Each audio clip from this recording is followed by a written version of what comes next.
ఈ రాష్ట్రానికి ఉప ముఖ్యమంత్రిగా ఉన్న పవన్ కళ్యాణ్ గారు సుగాలి ప్రీతి అనే ఒక పాప గురించి దుర్మార్గులు దుష్టులు ఒక పాపని 14 ఏళ్ల పాపని రేప్ చేస్తే గర్భం నిండా వీర్యం ఉంటే సమాజం స్పందించదా అని కేకలు వేస్తే ఎక్కడ కేకలు వేస్తే గుంటూరు సభలో కేకలు వేస్తే విశాఖపట్నం బీచ్ రోడ్లో కూర్చున్న వాళ్ళకి వినపడింది. ఇదే పవన్ కళ్యాణ్ మళ్ళీ నిన్న డిఎన్ఏ లేదు, పాప రేపు లేదు అని మాట్లాడాడు. ఎవరు మాట మార్చినట్టండి? ఎవరు మాట మార్చినట్టు? ఎవరు ఎలిగేషన్లు చేసినట్టు? అంటే ఉప ముఖ్యమంత్రి కాకముందు గర్భం నిండా వీర్యం ఉండి ఉప ముఖ్యమంత్రి అయిపోయిన తర్వాత మారిపోయిందా? మరి మీ మీద కేసు కట్టొద్దా? నిన్న ఢిల్లీలో నుంచి చాలా సుదీర్ఘమైనటువంటి ఉపన్యాసం ఇచ్చారు మీరు. నా కొడకల్లారా అన్నది, గొంతు పిసికి చంపుతానన్నది, కర్రల రాడ్డుల కత్తుల మీరు చెప్పండి రా. ఇది మంచి లాంగ్వేజ్ అండి? ఇది అఫెన్సివ్ లాంగ్వేజ్ కాదండి? బహిరంగ సభలో 30,000 మంది అమ్మాయిలు మిస్ అయ్యారని చెప్పింది కరెక్ట్ స్టేట్మెంట్ అండి? ఒక మాట మాట్లాడితే మనం పబ్లిక్ గమనిస్తున్నారు, సోషల్ మీడియా గమనిస్తుంది అన్నటువంటి మినిమం కామన్ సెన్స్ ఉండాలి. రావణ్ అనేటువంటి వ్యక్తి, జడా శ్రవణ్ కుమార్ అనేటువంటి వ్యక్తి ఒక కామెంట్ పాస్ చేసాం. ఎందుకు కామెంట్ పాస్ చేసాం? జడా శ్రవణ్ కుమార్ గారు నాకు రూల్స్ రెగ్యులేషన్స్ ఏమి ఉండవండి. ఒక వ్యక్తిని గౌరవించాల్సిన బాధ్యత మాత్రమే ఉంటుంది, రాజ్యాంగ బాధ్యత నాకేం లేదు.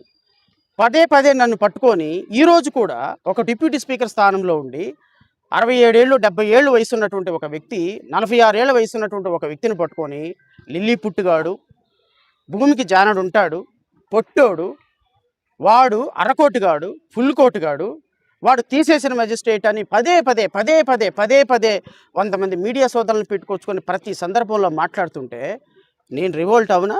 ఇంకోసారి నన్ను అన్నావు అంటే, లేకపోతే జీసస్ క్రైస్ట్ని పట్టుకొని 3 మేకుల దేవుడు 2 చెక్కల దేవుడు అంటే నేను అన్నా, పాత సామ్రాజ్యాన్ని కాపాడేటువంటి వ్యక్తిగా నువ్వు ఉన్నావు. నువ్వు జీసస్ క్రైస్ట్ని 2 చెక్కల దేవుడు 3 మేకుల దేవుడు అనకూడదయ్యా. ఇంకోసారి అలా అన్నావంటే నీ నాలుగు కోస్తానన్నా. నువ్వు నన్ను పట్టుకొని లిల్లీ పుట్టు అని 10 సార్లు అంటుంటే, నన్ను పట్టుకొని అరకోటు ఫుల్ కోటు తీసేసిన మెజిస్ట్రేట్ అని 20 సార్లు అంటుంటే నేను అన్నాను నువ్వు పందిలాగా ఉన్నావు, కోస్తే 3 ఊళ్ళకి సరిపోతావు అన్నావు. ఇదే ఎనీ రాంగ్ అండి? దాని మీద నా మీద కేసు పెడతారా? రావణ్ ఏమన్నాడు? పవన్ కళ్యాణ్ ప్రశ్నించమన్నాడు. ప్రశ్నించకపోతే పవన్ కళ్యాణ్ నోట్లో అని ఆఫ్ చేశాడు, ఫుల్ చేయలేదు. అది నోట్లో బెల్లంగడ్డ పెట్టుకున్నావా అంటారు సహజంగా మన ఊళ్ళలో. నోరు పెదగట్లేదు, నోట్లో ఏం పెట్టుకున్నావా అంటారు. అంటే భూతా అండి? భూత? మీరు చెప్పండి ఒకసారి. అసంపూర్తిగా వదిలేసినటువంటి వర్డు అది మీ ఇష్టం వచ్చినట్టు ఫిల్ చేసుకొని అతని మీద కేసు పెట్టి స్టేషన్ తిప్పుతున్నారే, ఊరు తిప్పుతున్నారే, ప్రతి పోలీస్ స్టేషన్ చూపిస్తున్నారే. ఈరోజు రావణ్ అనేటువంటి ఒక యూట్యూబరు ఏం దేశద్రోహం చేశాడు? ఒక పవన్ కళ్యాణ్ మీద మాట్లాడటం తప్ప ఒక అరెస్ట్ చేశారు. రైట్, మీకు అధికారం ఉంది, అరెస్ట్ చేశారు. అరెస్ట్ చేసి మీరు ఏం చేయాలి? కోర్టు ముందు ప్రొడ్యూస్ చేయాలి. ఎక్కడండి జన సైనికులు? 100 మంది జన సైనికులు, 1000 మంది జన సైనికులు వచ్చి పోలీస్ స్టేషన్ మీద దాడి చేస్తారా? పోలీస్ స్టేషన్ మీద బడి కొడతారా? పోలీస్ స్టేషన్ మీద బడి కొట్టి వాడిని చంపుతాము మాకు అప్పచెప్పండి అంటారా? ఇది మీరు గౌరవంగా మీరు ముఖ్యమంత్రిగా ఉన్న ఉప ముఖ్యమంత్రిగా ఉన్న రాష్ట్రంలో ఇలా జరిగితే మీకు హోంశాఖ మేము ఇవ్వాలా? హోంశాఖ ప్రజలు ఇవ్వాలా? మీకు 21కి 21 సీట్లు ఇచ్చింది దీనికా? అంటే ఒక రాజకీయ నాయకుడు పబ్లిక్ లైఫ్లోకి వచ్చిన తర్వాత 100 మాటలు వస్తాయి, 100 మంది విమర్శిస్తారు.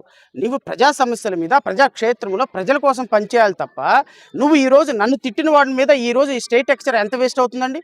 ఈ 4 రోజుల నుంచి రావణ్ మీద పోలీస్ వ్యయం ఎంత వేస్ట్ చేశారు, పెట్రోల్ ఎంత ఖర్చు చేశారు, మ్యాన్ పవర్ ఎంత ఖర్చు చేశారు. రమారమి ఒక రిమాండ్కి 50 లక్షల రూపాయలు ఖర్చు చేస్తున్నారు వీళ్ళు. 50 లక్షల రూపాయలు ఈ రోజుకి 2 కోట్ల రూపాయలు కట్టి ఎవరి ధనం? అది ప్రజాధనం. మీరు ఈ ప్రజాధనం 2 కోట్లు ప్రజల కోసం ఖర్చు పెట్టాలి కానీ ఈరోజు మీ పర్సనల్ ఇష్యూస్ మీద మిమ్మల్ని తిట్టినటువంటి వ్యక్తుల మీద ఖర్చు పెడతారా?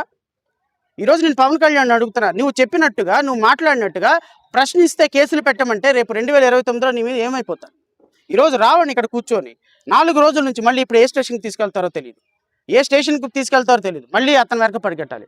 ప్రజాస్వామ్య దేశంలో ఒక మాట ప్రశ్నించినప్పుడు ప్రశ్న సమాధానం ఉంటుంది. రఘురామకృష్ణరాజు మీద నేను రివోల్ట్ అయ్యానంటే నన్ను అన్నాడు కాబట్టి నేను రివోల్ట్ అయ్యా. దీంట్లో తప్పేంటుంది? ఒకవేళ నా మీద కేసు పెడితే నేను చట్టం ప్రకారం చూసుకుంటా. కానీ ప్రజాస్వామ్య దేశంలో ఈరోజు రావణ్ మీద జరుగుతున్నటువంటి దాడి నిజంగా గనక జడా శ్రావణ్ కుమార్గా జై భీమ్రావ్ భారత్ పార్టీగా అతని వెనక మేము లేకపోతే ఈరోజు రావణ్ చనిపోయేవాడు, రావణ్ని చంపేసేవాళ్ళు. నేనైతే ఒక సాయి కృష్ణ కేసులాగా రావణ్ అయిపోయేవాడు. నేను ఒకటి చెప్తా, నాకు తెలిసిన ఇన్ఫర్మేషన్ వచ్చిన రోజే చేసినటువంటి ప్లాన్ ఏంటి అంటే పిఠాపురంలోకి తీసుకొస్తున్న సందర్భంలో రావణ్ అనేటువంటి వ్యక్తి రిమాండ్కి తీసుకొస్తుంటే దూకి పారిపోతే ఎన్కౌంటర్లో చంపేయాలి అనేటువంటి ఒక ప్రయత్నం జరిగింది. ఇది హైలీ సోర్సబుల్ ఇన్ఫర్మేషన్. ఇది రాష్ట్రానికి కరెక్ట్ అండి? మొట్టమొదటిసారిగా నాకు తెలిసినప్పటికీ కూడా 2 రోజుల క్రితం తెలిసినప్పటికీ కూడా ఇది కరెక్ట్ కాదు. ఎందుకు మనం అనవసరంగా ఎవరో ఒక పోలీస్ ఆఫీసర్ చెప్పిన దాని మీద బేస్ చేసుకుని చెప్పకూడదని. కానీ తప్పనిసరి తప్పటంలా ఈరోజు రావణ్ అనేటువంటి ఒక యూట్యూబర్ని జనసేన ఎక్కడైతే ఎమ్మెల్యేలుగా ఉందో, ఎక్కడైతే వాళ్ళకి బలం ఉందో రావణ్ని ఎన్కౌంటర్ చేసి చంపేయాలి. ఎందుకు తుల్లో ఏం జరిగింది? రిమాండ్కి తీసుకెళ్తుంటే అతను దూకి చెరువులో పడి చనిపోయినారు, టాయిలెట్కి వెళ్తుంటే చచ్చిపోయారు అన్నారు. అందరూ చచ్చిపోయారు ఆ సూసైడ్ చేసుకున్నారు అన్నారు. ఈరోజు కూడా అంతే. సాయి కృష్ణ చంపేస్తే ఏం చేసాం? ఈరోజు కూడా అంతే. పవన్ కళ్యాణ్ని ఒక మాట అంటే ఎన్కౌంటర్ చేసేస్తారా? ఎన్కౌంటర్ చేసి చంపాలి అనేటువంటి రావణ్ కుట్రల్ని మేమున్నాం కాబట్టి భగ్నం చేయగలిగాం. మేము ఉన్నాం కాబట్టి న్యాయవాద సోదరులు అతను నిలబడి ఉన్నాం కాబట్టి ఈరోజు అతనికి ప్రాణం దక్కింది. ఈరోజు అతను సజీవుడయ్యి ఈరోజు ప్రపంచానికి జైల్లోనూ ఇంకో చోట కనబడుతున్నాడు. ఈరోజు రాష్ట్రంలో జరుగుతున్నటువంటి సమస్యలను ప్రశ్నించండి అని రాజకీయ పార్టీలను అడిగితే I'm very sorry to say, ఇందాక పేర్ని నాని గారి ఇంటర్వ్యూ చూశాను. రావణ్ అంట జనసేనకి వైఎస్ఆర్సీపీకి కాపులకు మధ్య గొడవ పెట్టడానికంట రావణ్ని పావుగా వాడుతున్నారంట. ఎవరు? తెలుగుదేశం వాళ్ళు. What a stand by YSRCP, what a stand, absolutely stand. Ravan అంట వీళ్ళందరూ వచ్చి కొడతారంట, కాపులందరూ వచ్చి కొడితే వైఎస్ఆర్సీపీ వాళ్ళు వచ్చి వైఎస్ఆర్సీపీ వాళ్ళు వచ్చి రావణ్కి మద్దతుగా ఆయన్ని కూడా కొడితే కాపుల మధ్య గొడవ పడి వీళ్ళు జనసేనకి ఫెచ్చింగ్ చేయాలనే విషయంలో అంట రావణ్ అంట అరెస్ట్ అయినట్టు నటిస్తున్నాడంట. రావణ్ అంట తెలుగుదేశం పార్టీ జనసేన క్లచెస్లో పాముగా వాడుతున్నారంట. నేనంట వైఎస్ఆర్సీపీ అంటే నేను అడుగుతున్న పేర్ని నాని గారిని, సార్ మిమ్మల్ని కాపులు వెనకేసుకొని వచ్చి జైళ్ళ మీద పడి మీ కార్యకర్తలందరూ కూడా జనసేన కార్యకర్తలతో పోటీపడి గుద్ది కొట్టుకొని మిమ్మల్ని ఎవరు రోడ్ల మీద పడి కొట్టమని అడగటం లేదు సార్ మీ పార్టీని. నేను అడిగింది ఏంటంటే మీరు ప్రతిపక్ష పార్టీగా మాలాంటి వాళ్లకు లేకపోతే రావణ్ లాంటి వాళ్లకు అన్యాయం జరిగినప్పుడు వచ్చి వాళ్ళకి కొంచెం సపోర్ట్గా నిలబడి మీ అధ్యక్షుడు ఖండించి అయ్యా ఇదిగో ఇలా అరెస్ట్ చేయటం తప్పు, ప్రజాస్వామ్యంలో గొంతు విప్పే వాళ్ళ మీద ఇలా అరెస్ట్ చేయటం తప్పు అని ఒక ప్రజాస్వామ్య పార్టీలో ప్రధాన ప్రతిపక్ష పార్టీ కాబట్టి నేను మిమ్మల్ని అడిగా. అదర్వైజ్ నేను అడగను కదా. నేను సిపిఎంని అడిగా, సిపిఐని అడిగా, రాజకీయాల్లో రిజిస్టర్డ్ పార్టీస్ని అడిగా, కలిసి వచ్చే పార్టీలను అడిగా, ప్రజాస్వామ్యవాదులను అడిగా, విద్యార్థి సంఘాలను అడిగా, యువజన సంఘాలను అడిగా, ప్రజాస్వామ్యం మీద మద్దతు ఇవ్వమని మీడియా సోదరులను అడిగా, న్యాయవాదులను అడిగా. ఇంతమందిని అడిగిన దాంట్లో భాగంగా మిమ్మల్ని అడిగానయ్యా. మీ పార్టీని ఏదో వాళ్ళ పార్టీతో గొడవలు పడి కొట్టి అక్కడున్న జనసైనికులను చంపేసేసి మీరు వాళ్ళు కొట్టుకొని మీ పార్టీకి జనసైనికు కాపులను దూరం చేయాలనే ఉద్దేశం మాకు కానీ రావణ్కి కూడా ఏం లేదు. మీరు వస్తే ఒక దండం, రాకపోతే 2 దండాలు, నో ప్రాబ్లం. అలాంటి Ravan Telugu Desam party agent, Janasena party agent అనే కామెంట్లు పాస్ చేయొద్దు అని నేను గౌరవ ప్రతిపక్ష పార్టీ నాయకులందరూ కూడా మనస్ఫూర్తిగా కోరుకుంటున్నా. దేర్ఫోర్ ఫైనల్లీ నేను చెప్పేది ఏంది, రావణ్ మీద ఎన్కౌంటర్ చేయాలని ప్రయత్నం చేశారు, భగ్నం చేశాం. రావణ్ మీద కేసులు పెడుతున్నారు, ఎదుర్కొంటున్నాం. ఇంకా ఎన్ని కేసులు పెడతారో చూస్తాం.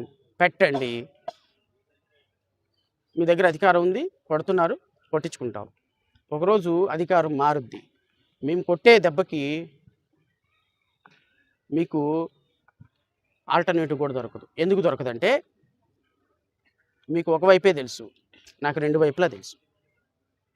మీకు చట్టాన్ని ఎలా ఉల్లంఘించాలో తెలుసు, నేను చట్టాన్ని ఎలా వాడుకొని ఉల్లంఘించాలో నాకు తెలుసు. సో నాలాంటి వాడికి అధికారం వచ్చిందా, శంకరగిరి మాన్యాలు ఏ నుంచి జెడ్ వరకు మీ కార్యకర్తలు సర్దుకోవాల్సిందే. దయచేసి నేను ప్రభుత్వాన్ని కోరుతున్నా, లా అండ్ ఆర్డర్ని చాలా గొప్పగా పాటిస్తారని చెప్పిన ముఖ్యమంత్రి చంద్రబాబు నాయుడు గారు కోరుతున్నా, ఇంతటితో ఆపేయండి. సిగ్గుపోతుంది ప్రజల్లో మీ దగ్గర, మీ మీద సిగ్గుపడుతుంది. ఈవెన్ ఇంట్లో వంట చేసుకునే మహిళలు చర్చించుకుంటున్నారండి. ఏంది పని పాట లేదా ఏంటి, కోర్టు బెయిలీటు ఏంటి, ఈ అరెస్టులు ఏంటి, ఈ తలకాయ నొప్పి ఏంటి, ఏంది ఇది అని సిగ్గుపోయి పరువు పోతుందండి మీ పార్టీకి. మీ కూటమికి పరువు పోతుంది. 164 సీట్లు ఇచ్చింది దీనికా. సిగ్గుపోయి అందరు మిమ్మల్ని చర్చించుకుంటున్నారు, సిగ్గు ఓస్తున్నారు మీ మకాన. దయచేసి ఇంతటితో ఫుల్ స్టాప్ పెట్టండి. చట్టం ప్రకారం ఆయనకి ఏమైనా శిక్ష వేయించాలంటే ఛార్జ్ షీట్ వేయించండి. He will face the trial. ఆయనకు 5 సంవత్సరాలు పడుద్దా, 10 సంవత్సరాలు పడితే శిక్ష ఫేస్ చేస్తాడు. భవిష్యత్తులో ఏమన్నా మాట్లాడతాడు. లేదా ఈయన మీద ఇంకా చర్చ తీసుకోవాలనుకుంటే అది తీసుకోండి. ప్రజల్లో మీరే చులకనవుతారు, దాని కాన్సిక్వెన్సెస్ భవిష్యత్తులో అర్థమవుతాయి. Thank you so much.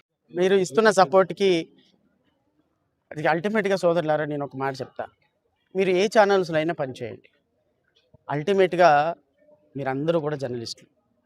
మీరు ఏ ఛానల్లో పనిచేయండి, ఈరోజు ప్రభుత్వానికి వ్యతిరేకంగా ఉన్న ఛానల్లో ఉంటారా, లేకపోతే ప్రభుత్వానికి వ్యతిరేకంగా లేని ఛానల్లో ఉంటారా, ఎక్కడైనా పనిచేయండి, అల్టిమేట్గా మీరు అందరూ జర్నలిస్టులు. మీ తోటి జర్నలిస్టు ఈరోజు అన్యాయంగా పోతున్నాడు. మీరు రేపొద్దున వేరే ఛానల్లో ఉన్నప్పటికీ ఈరోజు రేపు ఈ రావణ్కి జరిగిన అన్యాయం రేపు మీకు జరుగుతుంది. సో మీరు సపోర్ట్ ఇచ్చారు, చాలా థ్యాంక్స్. ఈ 4-5 రోజుల నుంచి మీరు చేస్తున్నటువంటి కృషికి from the bottom of my heart I'm extending my heartful wishes. And thank God ఈరోజు రావణ్ బయటకు వచ్చాడు. బహుశా వేరే చోటకి తీసుకెళ్లే ఉద్దేశం లేదనుకుంటా, నా పక్కకు వచ్చి నుంచున్నాడు.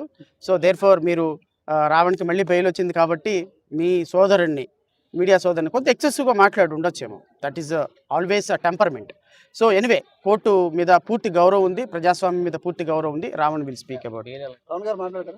రావణ్ కూలంకుషంగా ఒక ప్రెస్ మీట్ పెట్టి దీని గురించి మాట్లాడతాను. Thank you so much media for supporting me and judges కూడా. అట్ ద సేమ్ టైం మా శ్రవణ్ అన్న, అసలు ఆయన లేకపోతే ఈరోజు ఈ కేసు లేదు. ఈయన గురించి కూడా సపరేట్గా నేను మాట్లాడతాను, ఒక సపరేట్ వీడియో కాదు ప్రెస్ మీటే పెట్టి మాట్లాడతాను. Will meet in that press meet అన్న. Thank you so much.